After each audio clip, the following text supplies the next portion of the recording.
start right here with these. These are the hadrosaur eggs. Leave it alone. Leave it alone, babe. They're worth a The lot. hadrosaur was a duck-billed herbivore that lived at the same time and place as T-Rex. 66 million years ago. These are real. There's nothing inside these that we know of because the only thing that fossilizes has calcium, and that means bones, not cartilage. So the only time something in an egg has bones is just before it hatches. So chances are there's nothing in there. We don't know for sure, but that's okay. Again, 66 million years old, an herbivore, and was probably on the diet for T-Rex. He ate a lot of hadrosaurs, so there's plenty of these guys to go around. We found these in Colorado. And this right here I'll share with you, this is the tooth of a Dinosaur. It's 100 million years old. And what you can do is you can touch this, but I want you to run your fingers out like this. Can you do that? Go ahead, touch it. No, on the edges like that. Oh, on the edge? Yeah, what do you feel? It feels kind of rocky.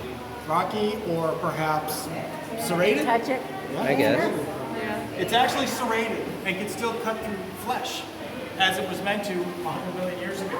It survived not only that length of time, but also about 10,000 people touching it, and it's still super sharp. So, if I may ask, does the thing ever dull? Like, It hasn't. We don't sharpen it. It's crazy. still sharp. It's 100 million years old, so it's extremely well preserved. It's one of my favorite pieces here.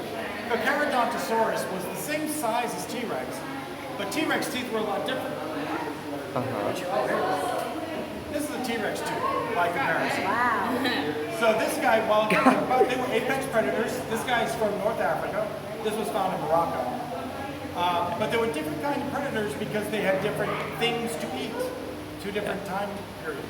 So what T-Rex had to do was deal with guys like Triceratops with their super tough hides and horns and everything else. So this was made to cut through flesh and bone in one chomp at about 9,000 psi, whereas this guy 2,000. So it's just fascinating to me how two dinosaurs can evolve looking almost the same, but have two completely different physiologies. do they ever struggle with chewing their prey? They never would have met. Okay. So it's two different time zones. 100 million years ago for the Predatosaurus, and 66 million years ago for the T-Rex. Okay. And the next thing I'll share with you is not a dinosaur, but the Megalodon shark. So this shark's tooth is 12 million years old. It was found off the coast of South Carolina. You can find these shark's teeth just about anywhere. There's a lot of them found over at Venice Beach, which is south of Sarasota. There's something about that area that seems to collect them very well. They get washed up onto the beach during storm surges. But here's what's great about shark's teeth in general. If you find any shark's tooth anywhere in the world, you measure across the top of the tooth. For every inch of tooth, you're going to get 10 feet of sharks. Most shark's teeth are small because most sharks are 5 to 10 feet. But the Megalodon, this is a 35-foot shape. He was enormous. Now let's make it even more crazy. They have found a tooth that is 7.5 inches across. That is a 75-foot shark. That is the length of this cave from where you walked into where you standing. That's great. Wow. Let's go crazier. He had a maw bigger than this opening right here.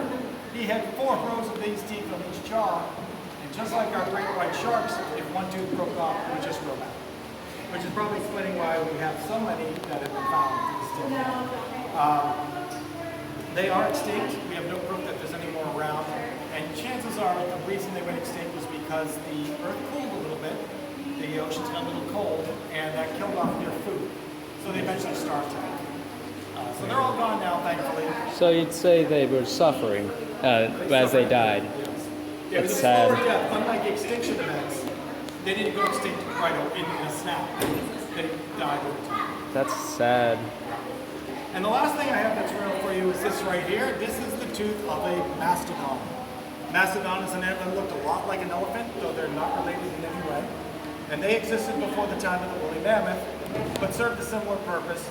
During the ice ages, they came marching down into Florida. We found these, you can find these teeth, like where this one was found in the Swanee River just south of Tallahassee. There's a whole dig site there, but it's hard to get to because it's kind of swampy there. But you'll find these, and if you find them, you can take them home. A lot of dinosaur hunters or fossil hunters will go into Mayaca River or the Peace River, south of here, and they're finding all kinds of woolly mammoth remains and some megalodon teeth and things like that.